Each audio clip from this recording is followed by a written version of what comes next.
आज फिर से ईडन गार्डन में लास्ट ओवर थ्रिलर देखने को मिला। क्या मैच था यार। एक तरफ थी केकेआर जो अपनी पहली जीत की तलाश में थी और दूसरी तरफ थी ऋषभ पंत की लखनऊ की सेना। पर बाजी मारी एलएसजी ने। बात करेंगे कैसे मुकेश चौधरी ने ये मैच केकेआर के जबड़े से निकाल लिया। पर पहले बात कर लेते हैं शाहरुख खान की। शाहरुख खान हमें सिर्फ और सिर्फ एक मैच में दिखाई दिए हैं। वो भी क्यों? इसलिए कि उनको पता है कि केकेआर की यही दुर्दशा होनी है इस पूरे टूर्नामेंट में। वो बात मैं इसलिए कर रहा हूं कि बैट्समैन मैच जिताते हैं बट बॉलर टूर्नामेंट जिताते हैं। और जिस टाइप की बॉलिंग लाइनअप केकेआर के पास है उससे तो ऐसा ही लगता है देखने से कि केकेआर बिल्कुल 10वें नंबर पे रहनी है। अपना चौथा मैच खेल रही है। एक मैच वो बारिश की वजह से रद्द हो गया था। सिर्फ एक पॉइंट है उनका। और जिस टाइप की बॉलिंग है, बॉलिंग पे हम बात करेंगे पहले केकेआर की, क्योंकि मैच तो केकेआर ने फंसा दिया था। ये फंसा दिया था बट एक ऐसा मुकेश चौधरी के नाम का तूफान आया जो पूरे केकेआर के खेमे को ले उड़ा। पूरे केकेआर के खेमे को ले उड़ा। वैसे भी 181 रन जो केकेआर ने बनाए थे वो कुछ खास नहीं थे, क्योंकि कमेंटर्स भी बोल रहे थे कि ये जो पिच है ये एक्चुअल में बैटिंग की पिच है। लेकिन सबसे बड़े फ्रॉडिया निकले कैमरून ग्रीन, जिन्हें केकेआर ने 25 करोड़ के आसपास में खरीदा। बिल्कुल नाराज है बल्ला। और आप उस बंदे को जिसकी फॉर्म नहीं लगी हुई, जो बिल्कुल क्रिकेट के ग्राउंड पे स्ट्रगल कर रहा है, उसको आप 19वां ओवर दे देते हैं। 19वां ओवर। भाई साहब, क्रिकेट में कहा जाता है कि 19वां ओवर उस टीम का सबसे बेस्ट बॉलर फेंकता है। और आप एक ऐसे बंदे को 19वां ओवर दे रहे हैं जो फॉर्म में नहीं है, जिसकी किस्मत रूठी हुई है। इसमें जितनी गलती केकेआर की थी मैच हारने में, उतनी ही गलती एम्पायरिंग की थी या ये किस्मत थी केकेआर की।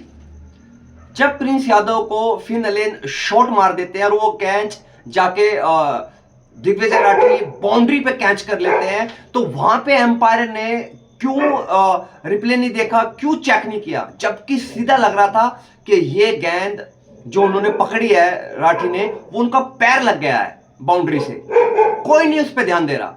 सिर्फ एम्पायर उंगली खड़े कर रहे हैं। ये उनकी जिम्मेदारी है कि आप इतनी दुनिया की इतनी बड़ी लीग में खेल रहे हैं, इतने सारे कैमरे लगे हुए हैं, इतनी फैसिलिटीज आ गई है, उसके बावजूद आप एक ऐसा डिसीजन लेते हैं।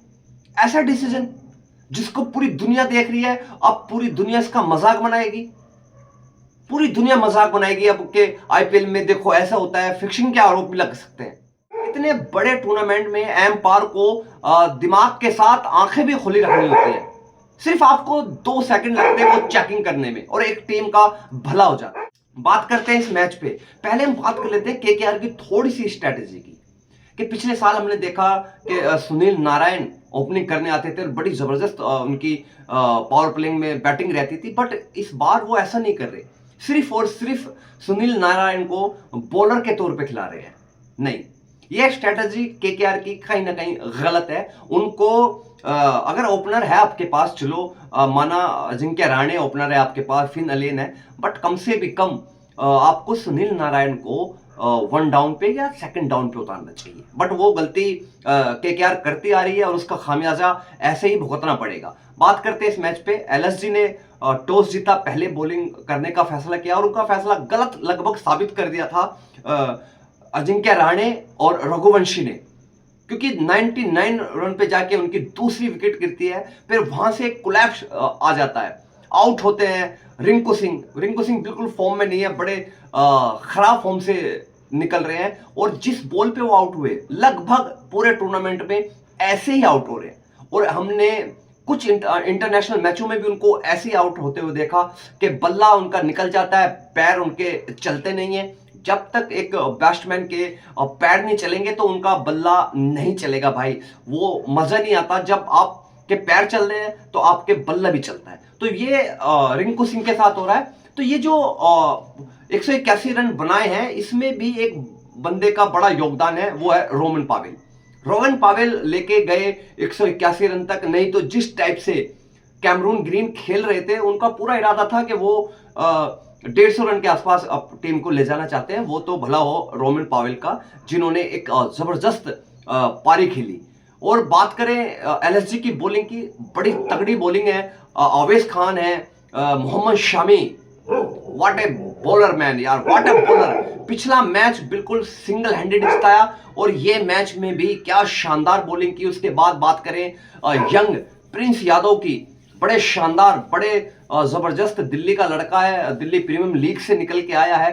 तो ऐसे जो टैलेंट है ये हमें देखने को मिलते रहेंगे। और वहीं पे बात करें मुकेश चौधरी की, वो भी डोमेस्टिक से रन बना के आ रहे हैं और इतना जबरदस्त फ्लो है उनका कि आज ऐसा लग रहा था कि एलएसजी ये मैच हार गई है, हार गई है। जहां से दुनिया ने सोचना बंद कर दिया था, वहां से सोचना शुरू किया मुकुल चौधरी ने। मुकुल चौधरी ने एक ऐसी आतिशी बोलने या इतनी आक्रामक पारी बोलने या इतनी तेज तर्रार पारी बोलने कि बिल्कुल स्तंभ, बिल्कुल सुन कर दिया केकेआर को। केकेआर एक वक्त ऐसा लग रहा था कि बिल्कुल पकड़ में मैच है, पर वहां से जो मैच छिना, 7 छक्के 2 चौके, 26 गेंदों पे 54 रन की जो पारी खेली है, वो आईपीएल के इतिहास की आई थिंक सबसे बेस्ट पारियों में एक होगी, सबसे बेस्ट पारियों में। बिल्कुल यंग है, 21 साल के लड़का है, बड़ा जबरदस्त खेला। उसके बाद Ayush Badoni, what a class batter, बड़ी छोटी हाइट के हैं और बड़ा तगड़ा खेलते हैं। हाइट छोटी है, शॉट्स बड़े लंबे हैं उनके, बड़े लंबे शॉट्स हैं। जो आज उन्होंने फाइन लेग पे जो छक्का मारा, बिल्कुल शानदार भाई, ऐसा लगा कि रिप्ले देखते रहे, मैच बाद में देख लेंगे, इसका रिप्ले देखते रहे, क्या शॉट मारा। उसके बाद हम बात करें केकेआर की, तो केकेआर के पास बॉलिंग नहीं है। कार्तिक त्यागी बिल्कुल बकवास बॉलर, मतलब बकवास मैं इसलिए बोल रहा हूं कि ये अपने ऊपर ध्यान नहीं देते, सीधा आके टूर्नामेंट खेलना शुरू कर देते हैं, तो ऐसे नहीं चलने वाला। उसके बाद वैभव अरोड़ा भी आई थिंक नहीं है जबरदस्त। उसके बाद नवदीप सैनी, जलावा कारतूस। उसके बाद बात करें अनुकुल रॉय, अच्छी बॉलिंग की, बट कोई केकेआर के पास एक ऐसा नाम नहीं है जो बैट्समैन पे अपना दबदबा बना सके। जैसे हर टीम के पास है, जसप्रीत बुमराह है मुंबई के पास। मैं अपनी बहुत वीडियो में ये बता चुका हूं कि हर एक टीम के पास एक या दो बॉलर ऐसे हैं जिनसे बैट्समैन थोड़े से डर जाते हैं, बट केकेआर के पास कोई भी एक ऐसा वर्ल्ड क्लास बॉलर नहीं है जिसकी वजह से कोई बैटर उनसे डरे। मुझे तो यही समझ नहीं आ रहा कि रचिंद्र क्या कर रहे हैं अंदर, उनको खिलाए, आपको हेल्प मिलेगी बैटिंग में, आपको हेल्प मिलेगी स्पिन गेंदबाजी में। तो जो खेमा है केकेआर का, ये आई थिंक बोर हो चुका है। इनको समझ नहीं आ रहा कि ये सिर्फ टूर्नामेंट में टाइम बिताने आए हैं या अपनी टीम को टूर्नामेंट जिताने आए हैं, क्योंकि जैसे इनकी मैनेजमेंट लग रही है उसके हिसाब से तो मुझे लगता नहीं है कि ये टूर्नामेंट जीतने आए हैं। मुझे ऐसा लगता है कि टूर्नामेंट में पैसे बनाने आए, पैसा इनको मिल जाएगा, ट्रॉफी केकेआर जीते या ना जीते इन पे कोई फर्क नहीं पड़ता। क्योंकि आप ऐसे कैसे कर सकते हो यार, इतना बड़ा टूर्नामेंट है, दुनिया के टॉप के बैट्समैन आपके खिलाफ खेल रहे हैं और आपके पास एक बैट्समैन बॉलर नहीं है जो उनको डरा सके।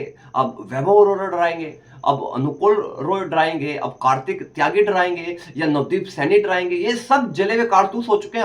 हम 4-4, 5-5, 6-6 साल से इनको देख रहे हैं भाई आईपीएल में। तो ये नहीं है कोई आप जाबाज बच्चा लेके आओ, प्रिंस यादव लेके आओ, आप आवेश खान लेके आओ, आप जसप्रीत बुमराह टाइप का लेके आओ, तो आप ऐसा यंग ब्रिगेड लेके आओगे तो हो सकता है कि आपकी टीम में मजा आ जाए। बट मैं ये नहीं बोल रहा, वैभव ने कल बुमराह को भी मारा, बट बुमराह को मारना भाई एक क्लास हो जाता है। बैट्समैन अगली बॉल को ऐसा खेलता है कि जैसे वो बोल्ड हो जाएगा, बट अब जब आप वैभव अरोड़ा को पिटना शुरू होता है तो उसको पता नहीं आता बॉलिंग किधर फेंकनी है, कार्तिक त्यागी को पता ही नहीं है किधर फेंकनी है। तो ऐसे केकेआर का खेमा या केकेआर की जो गाड़ी है वो इस टूर्नामेंट में नहीं चलने वाली है। 3-4 मैच खेल चुके हैं केकेआर, 3 हार 1 ड्रॉ, 1 ट्राई हो चुका है मैच। तो ऐसे आपकी गाड़ी नहीं चलने वाली। वहीं पे एलएसजी की बात करें तो एलएसजी बैक टू बैक 2 जीत के आ रही है और संजीव जी का तो मजा आ गया। वो तो अपना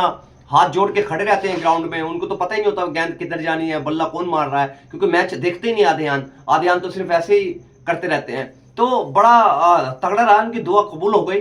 आज हो सकता है कि शायद ऋषभ पंत को कुछ सुनने को ना मिले, कुछ एंजॉय करने को मिल जाए संजीव जी की तरफ से, क्योंकि बहुत नाराज हो जाते हैं जब भी टीम हारती है।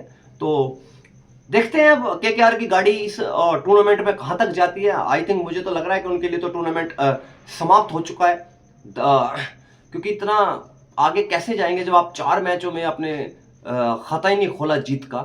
तो वीडियो पसंद आया तो प्लीज लाइक कीजिएगा, कमेंट्स कीजिएगा, सब्सक्राइब कीजिएगा और अपने दोस्तों को ये वीडियो शेयर करना ना भूलें और बेल आइकन का बटन जरूर दबाएं कि आने वाली वीडियो का नोटिफिकेशन आपको मिल जाए।